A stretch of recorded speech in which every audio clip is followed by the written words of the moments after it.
Mi padre ordenó que yo recibiera la misma educación que recibían mis hermanos. A mí no me educaron para ser una linda princesa europea que se sienta sin opinión alguna, sonríe y asienta ante todo lo que le dicen. En el siglo XIX, la educación de las mujeres era muy escasa.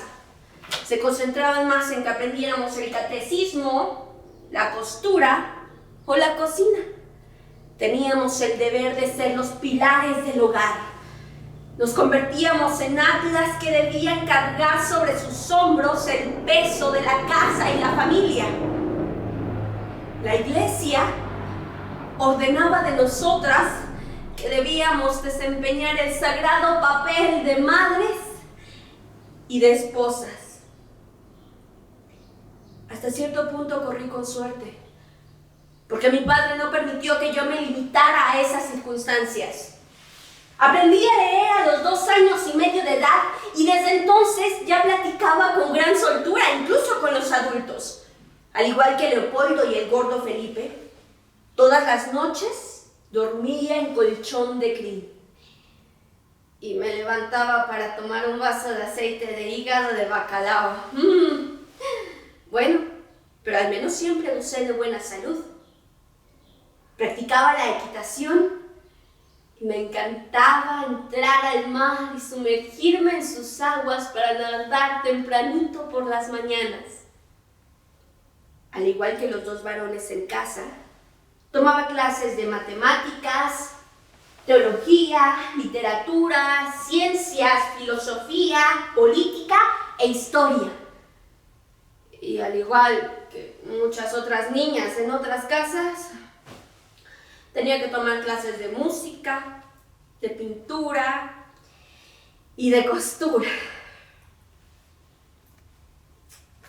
También nos enseñaron a bailar. Me encantaría hacerles una demostración de mis aptitudes dancísticas, si es que las tuviera. La verdad, eso del baile no era cosa mía. No, ese terreno le pertenecía a mi gordo Felipe. Si ustedes lo hubieran visto deslizarse por los salones de baile con sus gráciles pasos. También nos enseñaron idiomas. I speak English.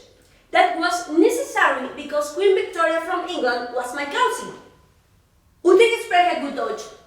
Aber es kommt a besser sein. Yo lo tenía todo en este mundo como para quedarme de brazos cruzados en aquella piedra a la que Maximiliano me llevó a vivir una vez que nos casamos. El castillo de Miramar. Una edificación hermosa erigida en la cima de un risco del que se había enamorado Maximiliano. Su castillo, que más que suyo era mío, porque fue pagado con mi dote. Yo no podía soportar el encierro junto con Maximiliano. Yo quería hacer cosas. El mundo tenía que tener para mí algo más que envejecer sentada en una piedra, convirtiéndome en una estatua recubierta de salitre, mientras veía que los barcos navegaban hacia aventuras inimaginables, mientras a mí se me pudrían los ojos en el vasto azul del océano.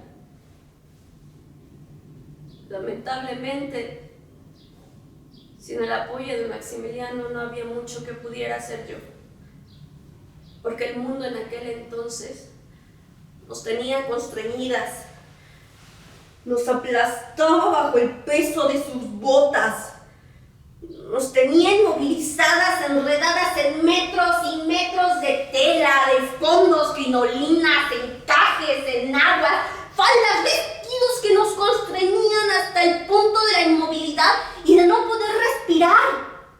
No. Intentar o querer llegar a usar un pantalón masculino era impensable. Teníamos que ceñirnos a los zapatos de tacón, a los peinados altos que tardaban días en hacerse y otros tantos días en deshacerse. Pero no era lo único a lo que nos tenían atadas. En el momento en el que nos casábamos, perdíamos la capacidad de gobierno sobre nuestras pertenencias. Cuando tenías un esposo, ya no podías hacerte cargo tú de tus propiedades. No sé cómo nos veían, qué pensaban de nosotras, que éramos débiles, que éramos imbéciles, que éramos ¿qué?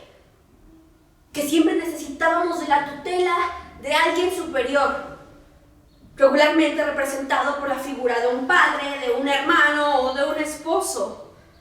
Y era el esposo quien se encargaba de administrar nuestros bienes, sin que nosotras pudiéramos hacer nada. Otro de los impedimentos que venía con un matrimonio era el impedimento de podernos divorciar. Nos aplicaban, nos hacían cumplir a rajatabla aquella máxima de hasta que la muerte los separe. Afortunadamente a Max y a mí nos separó muy pronto, pero hubo quienes no corrían con la suficiente suerte. Ellas, si querían separarse de su esposo, tenían que demostrar adulterio o violencia física. Eso es que el marido las tundiera a palos. Y por increíble que esto parezca, eso era bien difícil de probar, porque aunque hubieran pruebas, en ocasiones no se nos escuchaba, porque eso representaría una vergüenza, una deshonra para la familia del marido o para la familia de la esposa. Así es que no. Si te tocaba casarte con un monstruo, pues ni modos. Te quedas y agachas la cabeza. Otra de sus imposiciones, que a mí ciertamente me parecen ridículas, era que no nos permitían tomar parte de las Fuerzas Armadas. Y yo los he escuchado quejarse, decir que las mujeres no tenemos que ir a enfrentar los horrores del campo de batalla. Pues bien, ¿de quién fue la culpa desde un principio? ¿Quién nos negó esa oportunidad?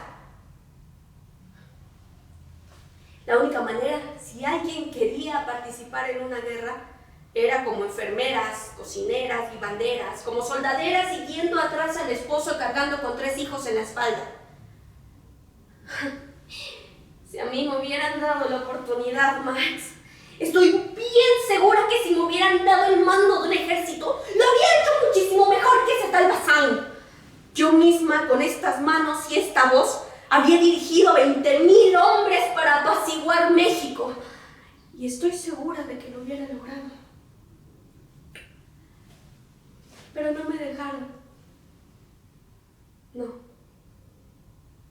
En lugar de eso, me tacharon de mujer ambiciosa. Pero es que ¿qué hay de malo en querer aprovechar los talentos, por escasos que estos sean, en lugar de dejarlos que se pierdan, que se pudran con la pintura sobre un lienzo o con el hilo y la aguja? Porque aunque sea plumaje de quetzal, aunque sea una pieza de jade se rompe, aunque sea de oro se quiebra, aunque sea plumaje de quetzal se desgarra, no para siempre en la tierra, solo un poco aquí. La ambición nunca fue mi móvil. Yo lo único que tenía era la necesidad de actuar y de amar. Como ya lo dije, yo fui afortunada y quería entregarme a mí misma en prenda, en un modo de agradecerle a la providencia todas las bendiciones que yo había recibido. Si tan solo me hubieran dado la oportunidad. En ocasiones, yo me quedaba a presidir la corte. Sí, lo hacía porque Max andaba de gira recorriendo el país. Si es que al país se le puede llamar el Jardín Borda Cuernavaca. Pero bueno, yo no decía nada. A mí me daba la oportunidad de encargarme de la corte. Y era algo esplendoroso. No era tan paciente como él. Cuando llegaba a las sesiones, tempranito por la mañana, llegaba con los problemas y con las cuestiones a tratar perfectamente estudiados.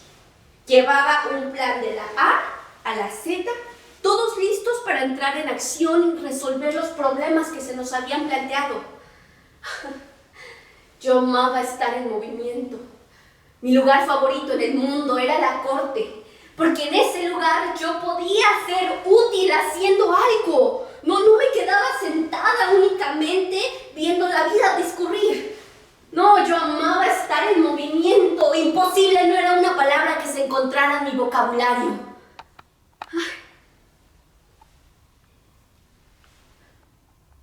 Lamentablemente, estas oportunidades no se me daban tan seguido.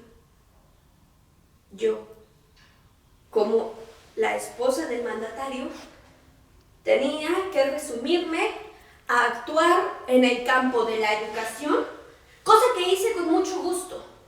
Me interesaba que se mejoraran las condiciones educativas del país y, por supuesto, también que las niñas obtuvieran un mayor acceso y más fácil a la educación.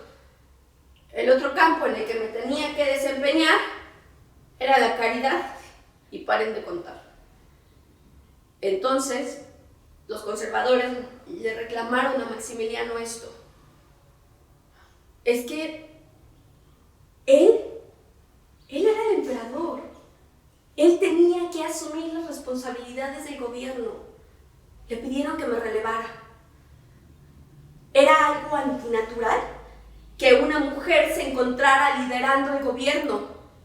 Mi lugar era quedarme encerrada en una habitación, sentada en un lujoso sillón de terciopelo, abordar todo el día, horas y horas, mientras escuchaba el cotilleo de las damas que hablaban sobre banquetes, sobre vestidos, sobre que Panchita hizo tal o cual cosa.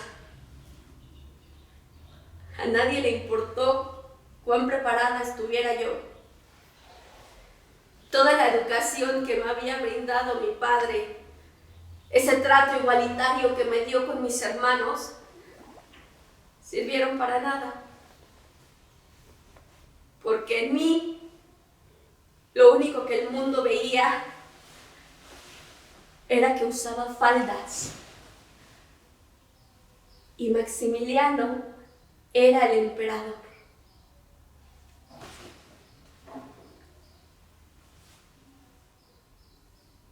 Entonces dijeron que yo estaba loca. Conchita Lombardo, la esposa de Miguel Miramón, otra mujer, un para mí, se atrevió a decir de mí que yo había perdido la cabeza porque había leído demasiado. Porque en mi cabeza había más conocimientos de los que el cerebro de una mujer puede resistir. Pues bien, Conchita, no es mi culpa que tú seas una mujer corta de miras, que se cree enamorada hasta la locura como para conservar el corazón en formol de su esposo muerto y andarlo trayendo de aquí para allá, paseándolo por todos lados. Creo que sobra decir que yo no le caía muy bien a Conchita, ¿verdad? Pero es que si el ideal de ella era el de quedarse dentro de su casa, abordar todos los días, preparar la comida, ponerse a parir como coneja y esperar devotamente a que su marido volviera para hincarse a sus pies y sacarle las botas. Si ese era su ideal de vida, perdón, pero no era el mío. Y bueno, creo que tampoco era culpa de ella. Después de todo, su padre ni siquiera le permitió aprender a leer.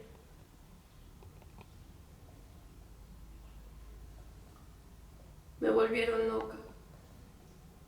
O quién sabe. A lo mejor siento que sí, Max. Y es que toda mi vida yo la viví creyendo que tenía algo que ofrecer.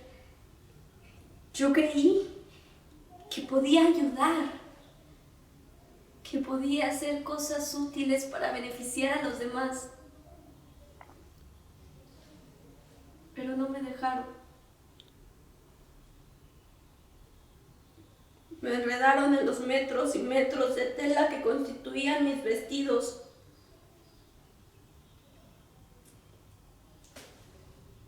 Y me taparon la boca.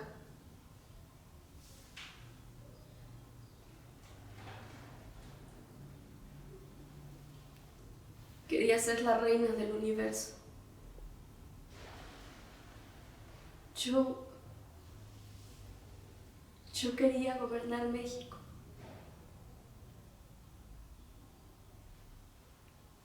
Pero no me escucharon.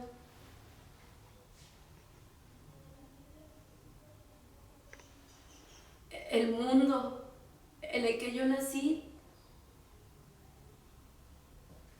tenía un papel delimitado para mí. Y cuando quise ir más allá, nadie me ayudó.